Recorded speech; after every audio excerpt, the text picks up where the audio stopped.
नमस्कार, स्वागत है आप सभी किसान भाइयों का डॉली न्यूज़ अपडेट में। क्या 15वीं किस्त में पति पत्नी दोनों को मिल सकता है फ़ायदा? तो आइए जानते हैं हम इसके बारे में। पीएम किसान सम्मान निधि योजना के तहत किसानों को आर्थिक सहायता दिया जाता है। इस योजना का लाभ उठाने के लिए किसानों को ई-केवाईसी का काम कराना बहुत ही ज़रूरी है। इस योजना की 14 किस्तों जो है वो किसान भाइयों को मिल चुका है। अब कहा जा रहा है कि अगली किस्त यानी 15वीं किस्त में पति और पत्नी दोनों को क्या इसका फ़ायदा मिल सकता है? तो जानिए इसके बारे में। किसानों की आमदनी बढ़ाने के लिए केंद्र सरकार और राज्य सरकार की ओर से तरह तरह की योजनाएं चलाई जा रही है। इसमें से एक प्रधानमंत्री किसान सम्मान निधि योजना है। इसमें 14 किस्तें अभी तक किसान भाइयों को मिल चुकी है और अब 15वीं किस्त का इंतजार है इन किसान भाइयों का। तो इसमें यह सवाल उठता है कि क्या पति और पत्नी दोनों में से दोनों को एक साथ किस्तों का लाभ मिल सकता है? तो आइए जानते हैं इसके बारे में।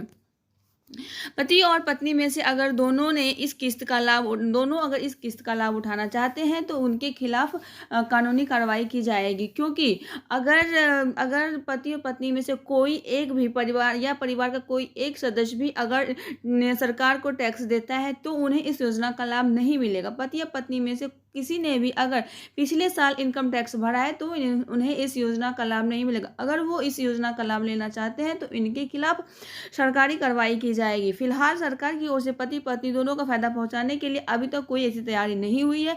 अगर कोई किसान किसी दूसरे किसान से जमीन लेकर किराए पर खेती करता है, वैसी स्थिति में उसे भी इस योजना का लाभ नहीं मिल सकेगा। पीएम किसान में लैंड की ओनरशिप ज़रूरी है। जी हाँ दोस्तों, पीएम किसान में लैंड की ओनरशिप होना बहुत ज़रूरी है, तभी आपको किस्तों का लाभ मिल सकता है।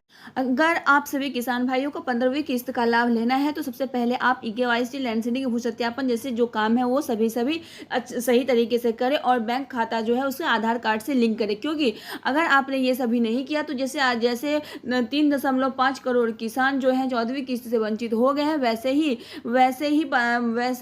15वीं किस्त से भी वो सारे किसान वंचित हो जाएंगे। तो कृपया इसके लिए आप लोग सही तरीके से, सही ढंग से जो भी प्रोसेस है किस्त लेने के लिए वो सभी सही तरीके से करें, तभी आपको 15वीं किस्त का लाभ आसानी से मिल सकता है। और 14वीं किस्त की जो धनराशि है वो अगर अभी तक आपको नहीं मिली है या आपकी जो धनराशि अटकी हुई है किसी वजह से, उसे आप जल्द से जल्द सही करा लें, तभी आपको 15वीं और 14वीं किस्त की राशि हो सकता है जो एक साथ मिल सके।